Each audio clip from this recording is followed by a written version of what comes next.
자, 오늘 고린도전서 16장, 이제 고린도전서가 막바지에 다다르게 됐습니다. 자, 우리 지난 시간까지 이제 부활에 관한 말씀을 살펴봤고요. 오늘 16장부터는 이제 인사말로 이제 마무리를 하게 됩니다. 자, 여러 가지 교훈의 말씀이 있습니다. 그래서 함께 깨달으시고 하나님께서 오늘 우리 교회 가운데 무엇을 말씀하시는지 또 무엇을 원하시는지 함께 은혜로 깨닫는 축복의 시간 되시길 바랍니다. 자, 고린도 교회는요, 우리 앞서 언급했듯이 여러 가지 문제를 가진 교회였습니다. 고린도 교회는요, 바울이 직접 개척한 교회였어요. 2차 전도 여행 중에 이제 바울이 얼마나 여기서 머물렀냐면, 여러분 장장 1년 6개월. 여러분 이게 굉장히 긴 시간입니다. 왜냐하면 다른 데는 데살로니가 같은 경우는 보름 정도밖에 없었어요. 그런데 여기서는 장장 1년 6개월이나 머물면서 하나님의 말씀을 전했습니다. 자, 그리고 이제 고린도에 이제 문제가 생겨서 이제 바울이 교회를 떠나가게 되었어요. 자, 그 후에 여러분 교회에서 많은 문제가 생기게 됩니다. 교회 내에 파벌이 생기게 되었고 또 성도 간의 불미스러운 일이 벌어졌던 겁니다. 자, 그래서 바울이 이 소식을 듣고는, 자, 이 서신을 쓴 것이 지금 바울이 지금 이 고린도전서를 쓴 게 에베소입니다. 자, 바울이 지금 3차 전도 여행 중에 에베소에서 약 2년 3개월을 머물거든요. 그때 이 고린도 교회에게 편지를 썼습니다. 자, 그러면서 고린도 교회 이 문제들을 접해 두고는, 왜냐하면 자신이 개척한 교회잖아요. 그 자신이 1년 6개월이나 사역을 했던 것입니다. 그리고 그것에 나올 때도요, 정말 아름답게 나오게 됐어요. 그런데 거기 보니까 지금 고린도 교회에 문제가 생겼다는 거예요. 그래서 그 문제에 대해서 교회에게 이제 권면의 말씀을 전해준 겁니다.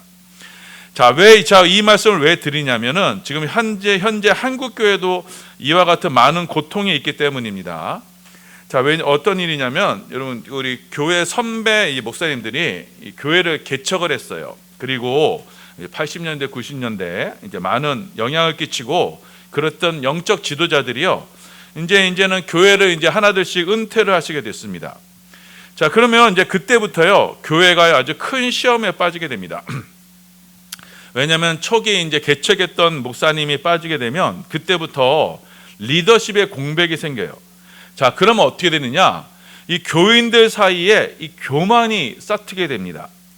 자, 바울이라는 이 걸출한 인물이 사역을 했을 때는요, 아무런 말도 하지 않던 이들이, 가만히 있던 성도들이 바울이 떠나게 되자 이제 각자 자기가 교회의 주인 노릇하려는 거예요. 그래서 자기 목소리를 막 내면서, 그래서 이제 교회 내에 이제 파벌이 생기게 됩니다. 누구 장로파 이렇게 교회 내에 파벌이 생겼어요. 자, 한국교회는 지금 이 문제는 잠깐 잠잠해졌지만 한때 이 고통을 겪었습니다.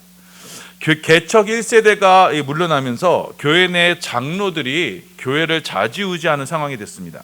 그러면서 교회가 자중질환에 어려움을 빠지게 되었어요. 자, 그런데 하나님은요, 신실하신 하나님은 그때마다 그 교회에 필요한 일꾼들을 보내주세요. 필요한 목사님들을 보내주셨어요. 자, 그런데 교회가 그 목사님을 어떻게 대우했냐면, 자, 하나님이 보내신 일꾼들을 배척하고 박해하는 일들이 생겼어요. 자, 왜냐하면 교회에서 자기가 주인 노릇하다 보니까 내 마음에 들지 않고 내 뜻에 따르지 않으면 목사를 막 내쫓고 그랬습니다. 자, 이 교만에 빠진 이들이, 자, 예수님 당시에 이 바리새인들처럼 되어버렸던 거예요.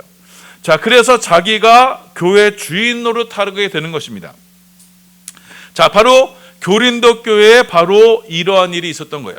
자, 그래서 바울의 후임으로, 자, 이 교회에 누가 오게 됐냐면 아볼로라는 사람이 오게 됐습니다. 자, 그런데 이 아볼로는 어떤 사람이었냐면요, 굉장히 능력 있는 사람이었어요. 성경이 아주 능통한 사람이었고요, 말씀에 은혜가 있던 사람입니다. 자, 그리고 그 믿음의 담대함과 확신함이 굉장히 컸던 사람이에요. 자, 이 사람에 대해서 어떻게 설명하는지 사도행전 18장 24절에서 28절에 자, 이렇게 말씀합니다. 우리 함께 봉독합니다. 시작. 알렉산드리아에서 난 아볼로라는 유대인이 에베소에 이르니, 이 사람은 언변이 좋고 성경에 능통한 자라. 그가 일찍이 주의 도를 배워 열심으로 예수에 관한 것을 자세히 말하나 가르치나 요한의 세례만 알따름이라. 그가 회당에서 담대히 말하기 시작하거늘 브리스길라와 아굴라가 듣고 데려다가 하나님의 도를 더 정확하게 풀어 이르더라. 아볼로가 아가야로 건너가고자 하므로 형제들이 그를 격려하며 제자들에게 편지를 써 영접하라 하였더니 그가 감에 은혜로 말미암아 믿는 자들에게 많은 유익을 주니 이는 성경으로서 예수는 그리스도라고 증언하여 공중 앞에서 힘있게 유대인의 말을 이기미려라 말씀합니다. 자, 이처럼 아볼로는요 굉장한 일꾼이었어요. 먼저는요 말씀이 너무나 은혜가 됐어요. 자, 그리고 성경에 능통한 사람이었습니다. 구약 성경을 아예 꿰고 있던 사람이요. 자, 그래서 이렇게 믿는 자들에게 그렇게 큰 은혜를 미치게 되어서 자 많은 유익을 주었던 인물입니다.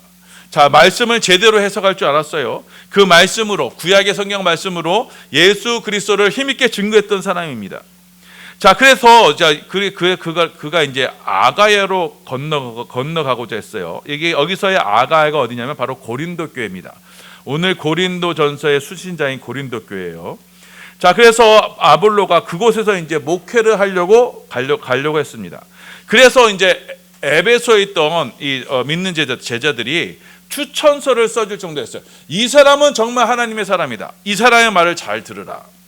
자, 그런데 막상 아볼로가 그 고린도 교회를 가니 사람들이 겸손하지 못해요. 모두가 다 자기가 주인 노릇해요. 자기 중 사람들 중심으로 파벌이 생겨서 교회가 시끌벅적해요.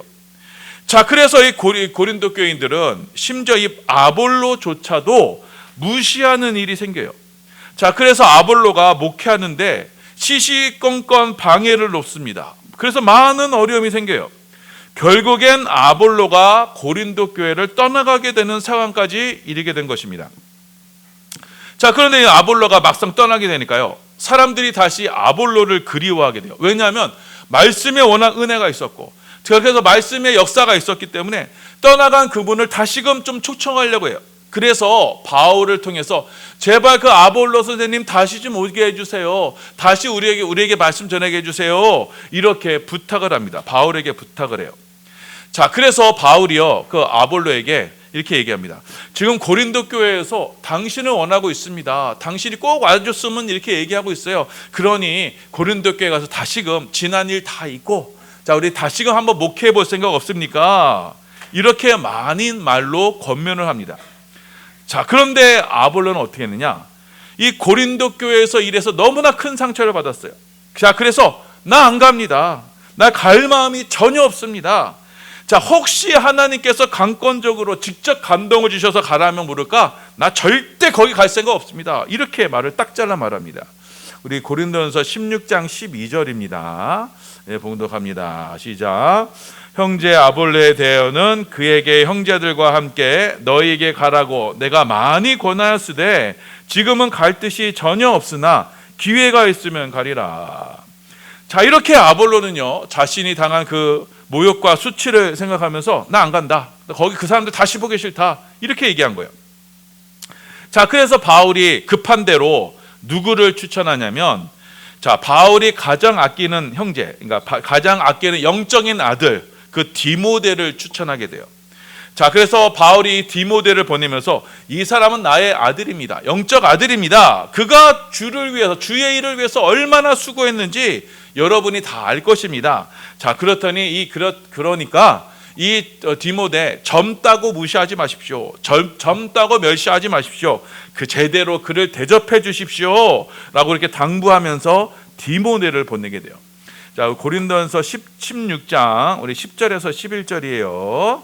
예, 봉독합니다. 시작. 디모데가 이르거든 너희는 조심하여 그로 두려움이 없이 너희 가운데 있게 하라. 이는 그도 나와 같이 주의 일을 힘쓰는 자임이라. 그러므로 누구든지 그를 멸시하지 말고 평안히 보내어 내게로 오게 하라. 나는 그가 형제들과 함께 오기를 기다리노라. 자, 그래서 바울이 디모데를 보내면서 자, 이 사람이 나의 영적인 아들이니 이 사람을 좀 대해 주세요. 자, 이 사람의 가르침을 말씀을 들어보세요. 이렇게 당부를 합니다.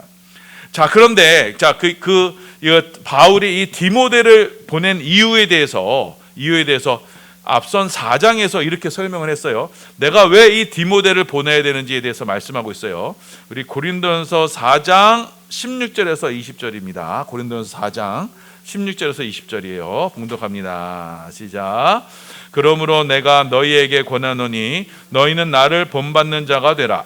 이로 말미암아 내가 주 안에서 내 사랑하고 신실한 아들 디모데를 너희에게 보내었으니 그가 너희로 하여금 그리스도 예수 안에서 나의 행사 곧 내가 각 교회에서 가르치신 것을 생각나게 하리라. 어떤 이들은 내가 너희에게 나아가지 아니할 것 같이 스스로 교만하여졌으나 주께서 허락하시면 내가 너희에게 속히 나아가 교만한 자들의 말이 아니라 오직 그 능력을 알아보겠으니 하나님의 나라는 말에 있지 아니하고 오직 능력에 있음이라. 자, 바울이 지금 고린도 교회 이 디모데를 보내는 목적에 대해서 이렇게 말씀하고 있어요. 자, 보시면은 17절에 보면은 내가 뭐예요? 바울이 전한 말씀, 그가 너희로 하여금 그리스도 예수 안에서 나의 행사 곧 내가 각 교회에서 가르친 것을 생각나게 하리라. 내가 어떠한 말씀을 전했는지 너희에게 생각나게 하려고 이 디모데를 보낸다라고 말씀하세요. 자, 그 전한 말씀이 어떤 말씀이냐면 바로 16절이에요. 너희는 나를 본받는 자 되라는 말씀이었어요. 자, 바울이요 고린도 교회에게 너희는 나를 본받는 자 되라라고 말씀했어요. 그런데 무엇을 본받으느냐? 그 앞에서 지금 본문에는 제가 유인물에는 적지 않았지만 그 전의 말씀이 뭐였냐면은 어떠한 모습을 본받아야 되느냐?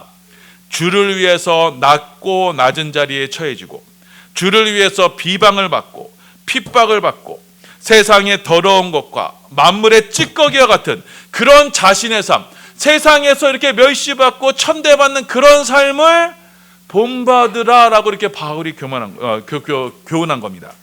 그 삶을 본받으라는 거예요. 그러니까 뭐예요? 교만해지지 말고 그리스도처럼 자신을 낮춰서 겸손으로 그렇게 사역하라라고 이렇게 그런 나를 본받으라라고 말씀했어요. 그 말을 너희에게 생각나게 하려고 내가 디모데를 보내노라 이렇게 말씀하는 겁니다. 자, 바울의 이 가르침을 디모데가 전할 텐데 너희는 그 말씀을 듣고 다시 겸손해지도록 해라. 그래서 바울이 이 디모데를 보내려고 했던 겁니다. 자, 여러분 이 모습이 어떤 모습 같아요? 어떤 모습 같아요? 하나님께서 자신의 아들 예수님을 보내실 때의 모습과 같은 모습이에요. 자, 마태복음 21장에 보면요 어떤 말이 나냐면 자, 한 포도원 주인이요 이 포도원을 이렇게 경작을 합니다. 자, 그리고 그 포도원을 만들고 그것을 농부들에게 소작을 줘요. 자, 그리고 먼 곳으로 이제 먼 타국으로 여행을 가게 됐어요. 자, 그래서 이제 열매가 익을 때가 됐습니다. 이제 소출이 나올 때가 됐어요. 자, 그래서 이 포도원 주인이 자, 종을 보내서 소작 중에 일부를 얻으려고 보냈습니다. 자, 그랬더니 그 종들을 보냈더니 자, 소작농들이 이 종들을 어떻게 했냐면 하나는 심히 때리고 하나는 죽이고 하나는 돌로 쳤습니다. 자, 그러자 이 포도원 주인이 마지막에는요, 자, 내 아들을 보내리라. 내 아들을 보내면 저들이 이 아들은 정말 존귀히 여기겠지. 나와 똑같이 생긴 이 아들을 보내면 저들이 나를 영접하겠지. 이렇게 얘기를 해요. 자, 그래서 포도원 주인이 그래서 그 아들을 안 했는데 자, 그런데 어떻게 해요? 이 소작농들이 아들을 어떻게 해요? 그 아들을 죽입니다. 그 아들을 죽이면서 그 유업이 이제 우리 것이다. 그러면서 포도원 주인의 유업을 자신들이 빼앗으려고 했던 거예요. 자, 그래서 이 포도원 주인이 이제 먼 타지에서 돌아왔을 때에는 그 악한 자들은 진멸하고 자, 그 포도원을 누구에게 주냐면 제때 실과를 바칠 만한 다른 농부에게 세를 주게 된다라는 것이 마태복음 21장의 내용입니다. 지금 똑같은 상황이 지금 고린도 교회에 벌어지고 있었던 거예요.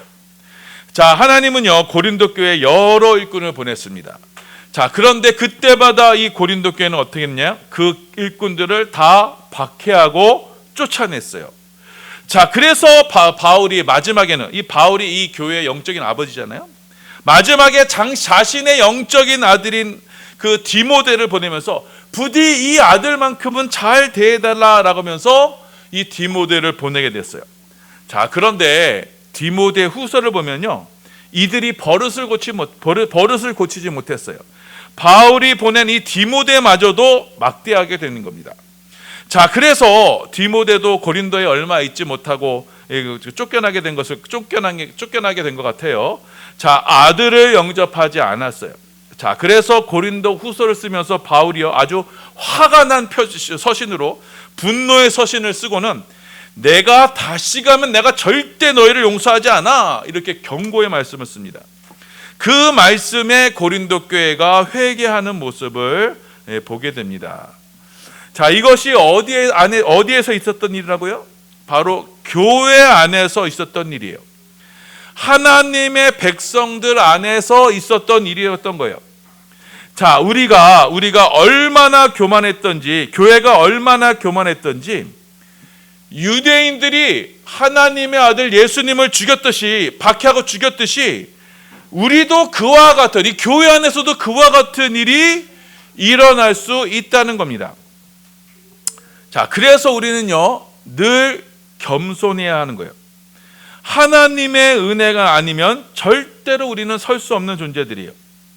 자, 교회 안에서 우리가 하나님의 일을 한다고 하면서 인간의 목소리를 내고 내 권위를 주장하고, 그래서 자신의 영향력을 주장하고, 그렇게 교만에 빠지게 되면 우리도 언젠가는요, 하나님의 대적자가 되고 마는 거예요. 자, 그들이 받을 형벌이 얼마나 큰지를 지금 말씀은 우리 가운데 경계하고 있는 겁니다. 자, 그리고 또 하나의 중요한 사실이 있어요. 자, 이 포도원 주인이요, 자, 포도원 소장농들에게 소출을 얻으려고 종들을 보냈죠.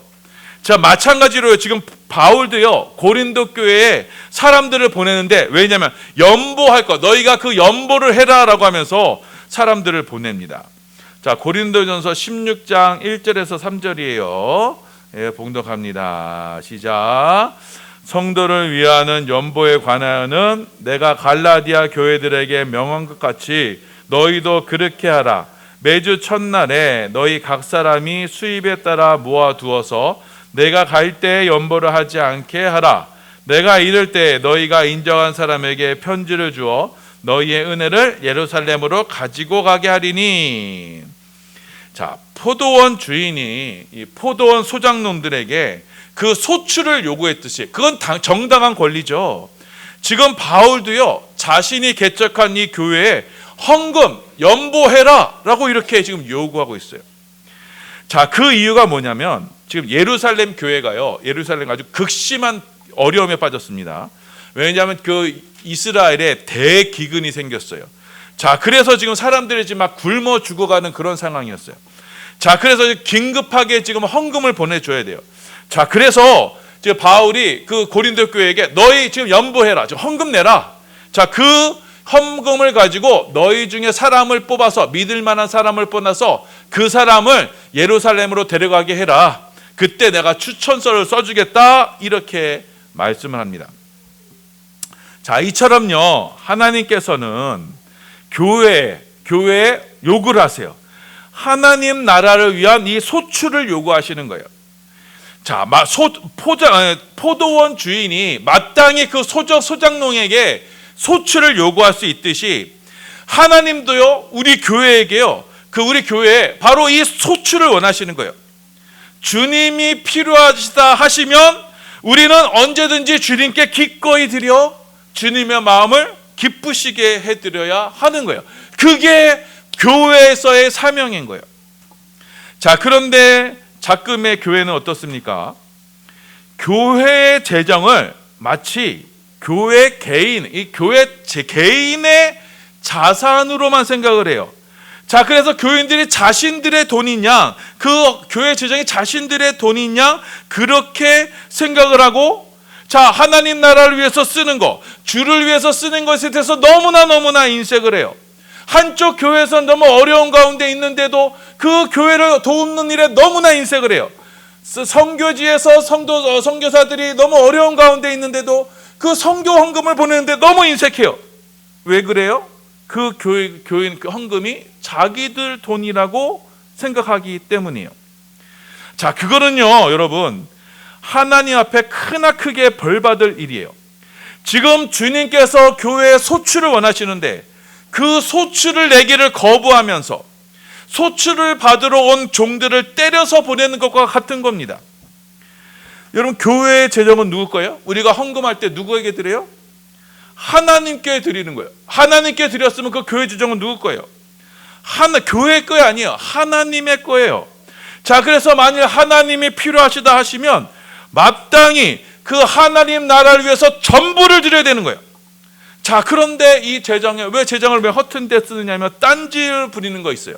부리는 이들이 분명히 있어요. 그건요, 패역한 소장농들이나 하는 일인 거예요. 이들의 죄 때문에 아들이신 예수님께서 십자가에 달리셨던 겁니다. 그래서 지금도 주님께서, 아들이신 예수님께서 지금도 다른 데서 핍박받는 게 아니에요. 여러분, 교회 가운데 주님이 핍박을 받으시는 거예요. 우리는 이 말씀을 두렵고 떨림으로 받아야 하는 것입니다. 저와 여러분은요, 청지기에 불과해요. 교회의 재정, 교회의 사역은요, 다 하나님이 원하시는 대로 움직여야 돼요. 주님이 쓰라 하시면 그거 아낌없이 써야 되는 거예요.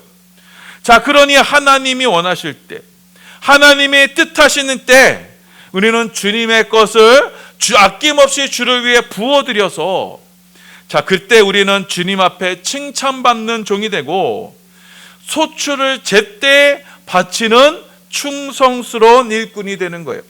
그래야만 마지막 날에 잘하였다, 착하고 충성된 종이라 칭찬을 받는 겁니다. 그래야만 주님의 잔치에 참여할 수 있는 자들이 되는 것입니다. 자, 이 말씀을 기억하셔서 여러분, 교회가요, 잘못된 하나님 말씀 중심, 하나님 중심이 되지 않으면요, 언제든지 교회는 실족합니다. 넘어집니다. 그러면 사람 중심이 돼요. 교회 안에서의 사람 중심이에요. 교회 안에서의 몇몇 사람이 교회를 좌지우지고 휘두르고 그 사람 뜻대로 움직이게 돼요. 그 사람은요, 제가 100% 장담합니다. 지옥의 땔감이 될 겁니다. 교회가 이 패역한 죄에 빠지지 아니하도록, 교회가 잘못된 길로 가지 아니하도록, 자, 그래서 이 교만으로 사람 중심, 사람의 목소리가 나는 것이 되지 않도록 우리는 늘 깨어 있어야 돼요. 왜냐하면 주님께서 말씀하셔요. 내가 주인이 다시 오실 때 뭐라고 하세요? 그들을 진멸하라는 거예요. 진멸. 하나님께서 가장 크게 경고하실 때 쓰신 말씀이 바로 진멸이에요. 하나님께 무서운 징계를 받지 아니하도록 우리는 늘 겸손한 모습으로, 바울이 디모데를 보내면서 내가 너희에게 말한 것을 생각나게 하리라. 나처럼 이 겸손한 모습에 살아라. 주를 위해서 세상의 만물의 찌꺼기와 같이, 세상의 쓰레기와 같은 모습, 그런 모습으로 너희가 살아가라 라는 것을 우리가 기억하고, 교회 안에서 절대로 대접받으려고 하면 안 됩니다. 내가 무슨 일 해놓고 그걸 인정받으려고 하면 안 돼요. 그건 다 사람의 일이에요. 하나님 앞에 책망받을 일인 것입니다.